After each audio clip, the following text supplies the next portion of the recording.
যাদবপুরের দেওয়াল, যাদবপুর বিশ্ববিদ্যালয়ের দেওয়াল বিভিন্ন সময় বিভিন্ন গ্রাফিটি আমরা দেখেছি, বিভিন্ন সময় বিভিন্ন স্লোগান আমরা দেখেছি, কিন্তু এবার যে স্লোগান আমরা দেখছি সেই স্লোগান ঘিরে বিতর্ক তৈরি হয়েছে। কেন কেন বিতর্ক? এই দেওয়ালে কি লেখা রয়েছে আপনারা দেখছেন? দেওয়ালে লেখা রয়েছে, fascist do not deserve democracy, they deserve a bullet in the head. আর এই নিয়ে সোশ্যাল মিডিয়ায় শোরগোল পড়ে গিয়েছে। ইনফ্যাক্ট আমরা দেখেছি মুখ্যমন্ত্রী শুভেন্দু অধিকারী তিনি নিজেও পোস্ট করেছেন, এই ঘটনার সঙ্গে কারা জড়িত তাদেরকে চিহ্নিত করার কথাও তিনি বলেছেন। এক্সপোস্টে শুভেন্দু অধিকারী লিখছেন, যাদবপুর বিশ্ববিদ্যালয়ের ছাত্রছাত্রীদের কাছ থেকে উদ্বেগজনক ছবি ভিডিও পেয়েছি। বিশ্ববিদ্যালয় চত্বরে আপত্তিকর, সমাজবিরোধী, হিংসাত্মক এবং দেশবিরোধী দেওয়াল লিখন রয়েছে। শিক্ষা প্রতিষ্ঠান শিক্ষা এবং জাতি গঠনের জায়গা। যাদবপুর বিশ্ববিদ্যালয়ের ভিসি, উচ্চশিক্ষা দপ্তরের প্রধান সচিবকে তদন্ত শুরু করতে বলেছি। পশ্চিমবঙ্গ সরকার শিক্ষা প্রতিষ্ঠানের ক্যাম্পাসে দেশবিরোধী কার্যকলাপে জিরো টলারেন্স নীতি নেবে। দোষীদের চিহ্নিত করে আইনি পদক্ষেপ নিতে হবে। এক্সপোস্টে বার্তা মুখ্যমন্ত্রী। जादवपुर में कुछ नहीं हुआ है। जादवपुर नॉर्मल है, एजुकेशन चल रहा है, सब चल रहा है, सब कर रहा है। मेरा सीओ में आज कुछ आर्ट्स हॉस्टल का वीडियो आया है, जब कुछ पब्लिक वहाँ का स्टूडेंट ने कंप्लेंट किया, नाम तो नहीं करूँगा, उसके ऊपर मैं भेज रहा हूँ वाइस चांसलर को। If this video is are true, please take appropriate action. Arts hostel में कुछ पिक्चर, कुछ स्लोगन वो ठीक नहीं है देश के लिए, तब नहीं चलेगा। यहाँ राष्ट्रवादी काम करना पड़ेगा, इतना पावर आपको कोई नहीं दिया गया है। ये सब अंदर रह के किशन जी रेड सैल्यूट, ये सब नहीं चलेगा। যাদবপুর বিশ্ববিদ্যালয় শুধু শিক্ষা প্রতিষ্ঠান হিসেবে তাদের এক্সেলেন্স নিয়ে যে আমরা গর্ববোধ করি তা তো নয়। এই যাদবপুর বিশ্ববিদ্যালয় বিভিন্ন সময় বিভিন্ন আন্দোলনের মুখ হয়ে থেকেছে। সরাসরি চলে যাই, সান্নিক প্রতিনিধি রয়েছেন আমাদের সঙ্গে। সান্নিক, মুখ্যমন্ত্রী শুভেন্দু অধিকারী বলেছেন এর সঙ্গে যারা জড়িত তাদের কাউকে রেয়াত করা হবে না। যাদবপুর বিশ্ববিদ্যালয় কি ভাবছে? এই যাদবপুর বিশ্ববিদ্যালয় যারা বলে তোমার সুর আমার সুর, পথ দেখায় যাদবপুর।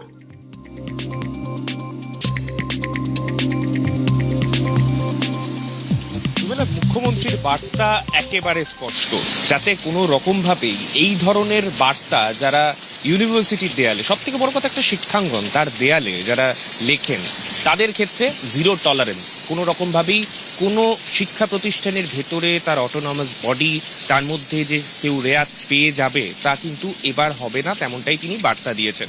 শুধুমাত্র যাদবপুর বিশ্ববিদ্যালয় নয়, পাশাপাশি উচ্চশিক্ষা দপ্তরের প্রধান সচিবকেও তিনি নির্দেশ দিয়েছেন এর বিরুদ্ধে একটি তদন্ত করার।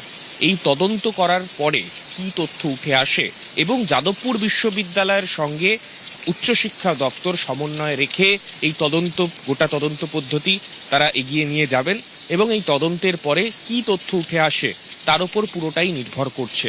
তারপরে তার বিরুদ্ধে শুধুমাত্র বিশ্ববিদ্যালয় পদক্ষেপ নেবে নাকি এর বিরুদ্ধে আইনি পদক্ষেপ, কারণ আইনি পদক্ষেপের কথা কিন্তু মুখ্যমন্ত্রী বুঝিয়েছেন।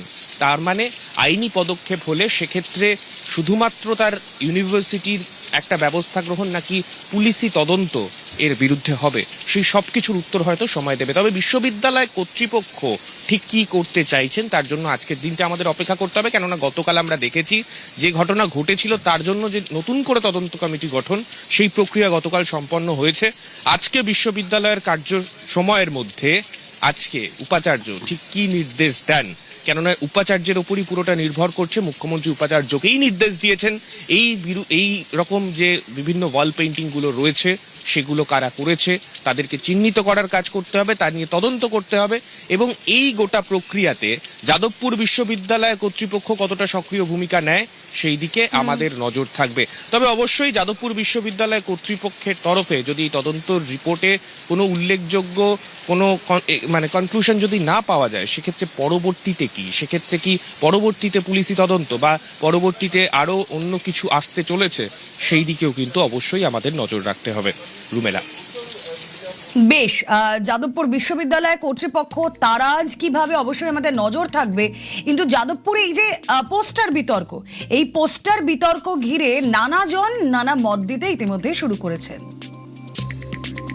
কোনো গুলি মারা স্লোগান আমরা সমর্থন করি না। কোনো গুলি মারা স্লোগান লেখা যেতে পারে না, এটা হতে পারে না। এই গুলি মারা স্লোগান আমরা শেষ শুনেছি কিন্তু বিজেপিরই একাংশের লোকজনের মুখে, গলি মারো সালোকো, আমরা নিন্দা করেছিলাম। ফ্যাসিবাদী তাদের আমরা গণপ্রতিরোধ, মতাদর্শগত আন্দোলন, মানুষের দরবারে গণতান্ত্রিকভাবে পরাস্ত করব, গুলি মারা স্লোগান হতে পারে না। এর জন্য আবার যেন এরা কোনো গুন্ডা না পাঠিয়ে বসে, তো মহা মুশকিল। যদি আইনে ব্যবস্থা হয়, পুলিশ প্রশাসন কারা লিখেছে, কেন লিখেছে তারা খতিয়ে দেখুন।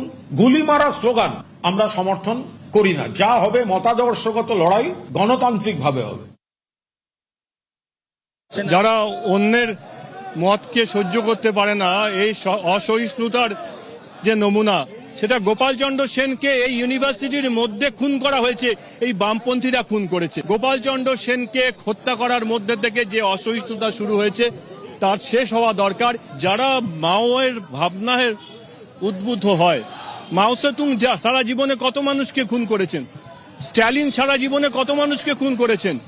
তাই স্ট্যালিনের ভাবনা, মাও সেতুং এর ভাবনা তো খুন করার ভাবনা। তো এরা যদি তাদেরকে নিজেদের আদর্শ মনে করেন, তাই ওটার মধ্যে ঘাবড়ানোর কিছু নেই। ফ্যাসিস্ট কারা?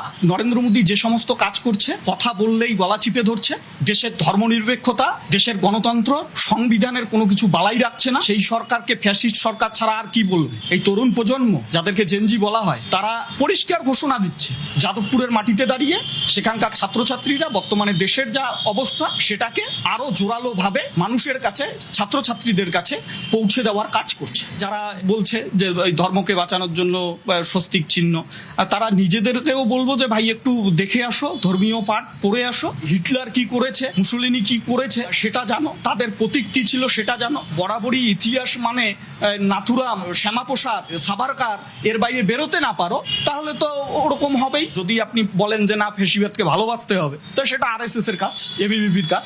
তারা ওই ধরনের দেওয়াল লিখতে পারে, আর সেই দেওয়ালের ব্যবস্থা এসএফআই করবে, কি করার আছে। সব দায় অবশ্যই কেন নিতে যাবে এসএফআই? কে কোথায় কি লিখেছে তার দায় এসএফআই নিতে যাবে কেন?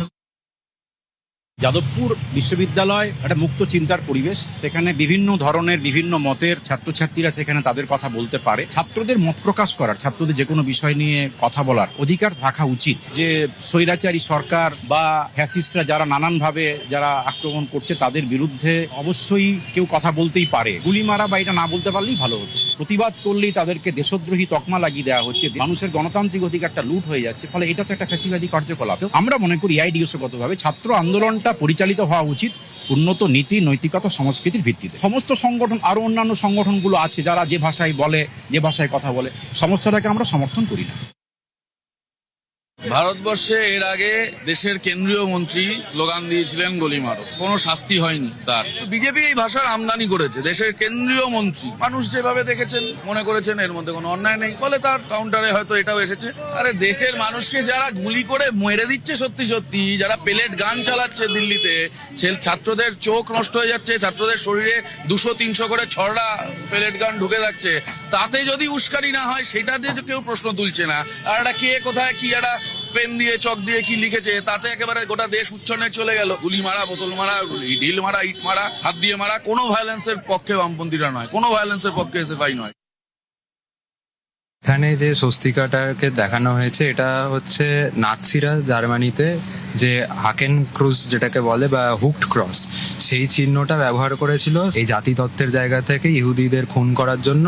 এটার সাথে আমাদের এখানে যে হিন্দু ধর্মের স্বস্তিকা রয়েছে তার কোনো সম্পর্ক নেই। আরএসএস এর প্রতিষ্ঠাতা গোলওয়ালকার তার লেখাতেই বলেছিলেন যে তারা নাৎসিদেরকে হচ্ছে সমর্থন করে না। স্বস্তিকা একটি শান্তির প্রতীক, ফ্যাসিস্টদের অন্তিম পরিণতি, যারা গণতন্ত্রের হত্যাকারী তাদের জন্য কোনো গণতন্ত্র ডিজার্ভ করে না তারা। আজকে তারা ভোট চুরি করছে, আজকে তারা এসআইআর করে ডিলিট করছে, এখন তারা ডিলিমিশনের বিলটাকে পাস করানোর চেষ্টা করছে, তারা একে একে প্রতিটা পদে গণতন্ত্রকে হত্যা করছে। যদি আরএসএস নিজেকে স্বঘোষিতভাবে ফ্যাসিস্ট বলে মানতে চায় তাহলে আপত্তি নেই, কিন্তু আমার ধারণা আরএসএস নিজেদেরকে ফ্যাসিস্ট বলে স্বীকৃতিটা দিতে চায় না, কিন্তু গোপনে গোপনে সে একই কাজটা করে যায়। একটা সময় ব্রিটিশ জমানার বিরুদ্ধে কথা বলাটা বেআইনি ছিল, কিন্তু ওটা ন্যায় ছিল।